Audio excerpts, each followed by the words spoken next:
আসসালামু আলাইকুম প্রিয় দর্শক শ্রোতা, যে যেখান থেকে আমার এই ভিডিওটি দেখতে পাচ্ছেন তাদের আন্তরিক শুভেচ্ছা অভিনন্দন। আজকে আমি এই ভিডিওতে কিছু তথ্য উপাত্ত দিয়ে খামারি ভাইদের এবং যারা নতুন উদ্যোক্তা খামার প্রতিষ্ঠা করতে চান সেসব ভাইদের একটু সহায়তা করার চেষ্টা করব। যদি ভিডিওটা আপনি সম্পূর্ণ দেখেন তাহলে কিছু তথ্য নিতে পারবেন এবং বুঝতে পারবেন আমি কি বলতে চাই এবং কি বলেছি এটা আপনার খামার প্রতিষ্ঠায় কতটুকু ভূমিকা পালন করবে। দর্শক, যে নতুন এখনও গবাদি পশু পালন করার ইচ্ছা আছে, এখনও সেই লাইনে আসে নাই কিন্তু শুরু করবে ফার্মিং লাইন, ছাগল ভেড়া গরু মহিষ এইসব প্ল্যাটফর্মে আসতে চান, তারা অবশ্যই খামার প্রতিষ্ঠার কমপক্ষে 3 মাস মানে 90 দিন পূর্বে আপনাকে এই ঘাস চাষ করে নিতে হবে। এখন আপনি নতুন খামারি, আপনি কি পরিমাণ আপনি খামারে আপনি পশু তুলবেন সেই তার উপর ভিত্তি করে আপনি ঘাস চাষটা করবেন।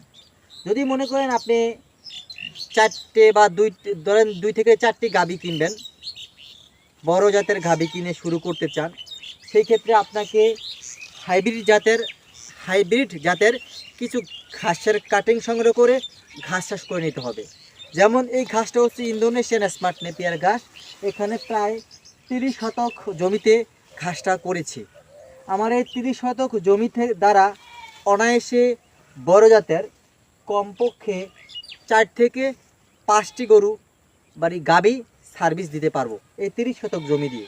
যদি আমি ভরপুর এই কাঁচা ঘাস খাওয়াই তাহলে কিন্তু এই 4 থেকে 5টি বড় জাত 45 দিন 50 দিন পরে দেখবো আমার ঘাসগুলো হয়ে গেছে।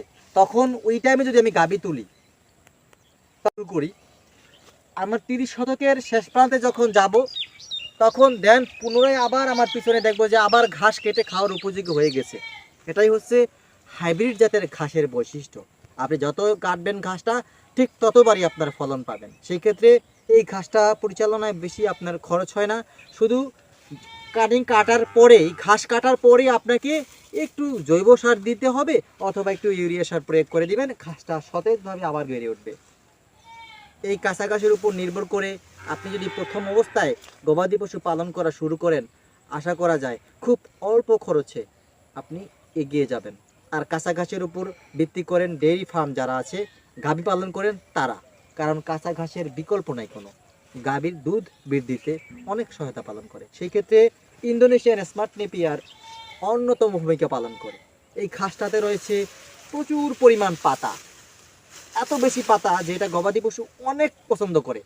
যদি এটা মানুষের দৈনন্দিন খাবারের ভিতরে যদি আপনার একদিন খাবারটা 7 দিনের জায়গায় একদিন খাবারটা যদি মাংস পোলাও ভাত হয়, সেটা কিন্তু মানে অন্যরকম মুড নিয়ে খায়।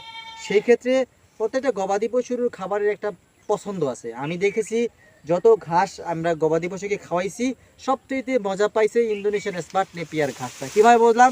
কারণ তুলনামূলকভাবে অল্প সময়ে খেয়ে শেষ করে ফেলে এই ঘাসটা, এত ভালো মানের ঘাস। আর প্রচুর পরিমাণ রস রয়েছে এই ঘাসটা, রসালো মিষ্টি স্বাদযুক্ত ঘাস। বন্ধুরা, যদি আপনি গবাদি পশু পালন করতে চান সেক্ষেত্রে আপনাকে কয়েকটি হাইব্রিড জাতের ঘাস রোপণ করতে হবে, যেটা হচ্ছে ইন্দোনেশিয়ান স্মার্ট নেপিয়ার হোক বা যারা ওয়ান হাইব্রিড হোক অথবা পাকচং হোক, এইগুলো প্রত্যেকটাই এক একটা হাইব্রিড জাতের ঘাস। মনে রাখবেন প্রত্যেকটা ঘাসের আলাদা আলাদা বৈশিষ্ট্য, আলাদা আলাদা গুণ রয়েছে। সেই ক্ষেত্রে খামারি ভাইদের প্রত্যেকটা ঘাসই রোপণ করা উচিত, প্রত্যেকটা ঘাসেরই সুবিধা নেওয়া উচিত তাদের গবাদি পশু পালনের ক্ষেত্রে।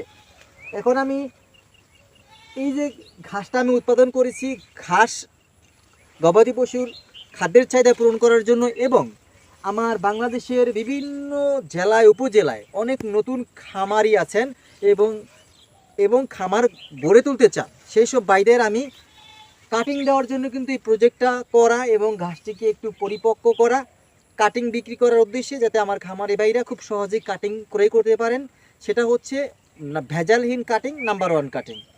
দেখেন আমি এই ইন্দোনেশিয়ান স্মার্ট নেপিয়ার একটা ঘাস তুলে আপনাদের কাটিং দেখাবো।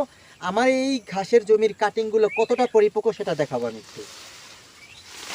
দর্শক, এই দেখেন একটা মাছ বরাবর থেকে আমি এটা চারা তুলে এনেছি।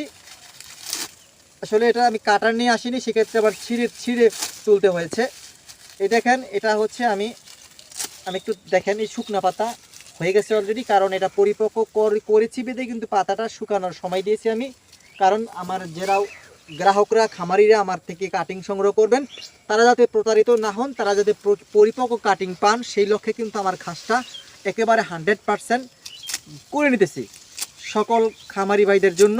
এবং যারা নতুন করে খামার প্রতিষ্ঠা করতে চান, ছাগল ভেড়া গরু পালন মহিষ পালন করতে চান, তাদের জন্য কিন্তু আমার এই অক্লান্ত পরিশ্রম 100% কাটিং সংগ্রহের উদ্দেশ্যে। দেখেন বন্ধুরা, একেবারেই কাছ থেকে দেখেন কত সুন্দর সতেজ এবং খুবই কাছাকাছি গিট, এতটুকুই পরিপক্ক হয়েছে। এই যে দেখেন, এখানে এই অবধি পর্যন্ত কাটিং। আমি আরেকটা তথ্য দিব আপনাকে, যারা কাটিং নিয়েছেন অনেকে ফোন করেন তথ্য নেওয়ার জন্য, আমি আশা করি ভিডিও থেকে আপনি পাবেন। এই দেখেন এখানে এই যে এতটুকু অংশ, এটা কিন্তু একেবারেই মানে মাছ লেভেলের, একটু মানে হার্ড বেশি, শক্ত বেশি, এখানে কিন্তু পরিপক্ক কাটিং রয়েছে, আপনারা হতাশ হবেন না।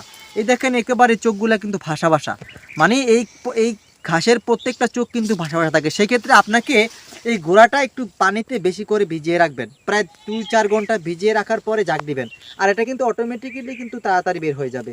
এটা জাগ দিয়ে নেবেন একটু বেশি করে, 3-4 ঘন্টা পানিতে ভিজানোর পরে উপরে উঠাবেন, তাহলে কিন্তু সব একসাথে অঙ্কুর বেরিয়ে আসবে। জার্মিনেশন 100% জার্মিনেশন আসবে। 100 কাটিং রোপণ করবেন, 100 কাটিংই আপনার হবে, নিশ্চিত গ্যারান্টি। আর খুবই স্বল্প মূল্যে কাটিংগুলো আমরা গ্রাহকদের হাতে দিয়ে থাকি। যদি আপনার হাইব্রিড জাতের যে কোনো ঘাসের কাটিং প্রয়োজন হয়, তাহলে স্ক্রিনে দেওয়া নাম্বারে যোগাযোগ করবেন। জেলা উপজেলা বলেন, হোম ডেলিভারি বলেন, সর্বক্ষেত্রে এই কাটিংটা আমরা দিয়ে থাকি বাংলাদেশের 64 জেলার সকল প্রান্তে। তো বন্ধুরা, সবার সুস্বাস্থ্য দীর্ঘায়ু কামনা করে বিদায় জানাচ্ছি। আল্লাহ হাফেজ।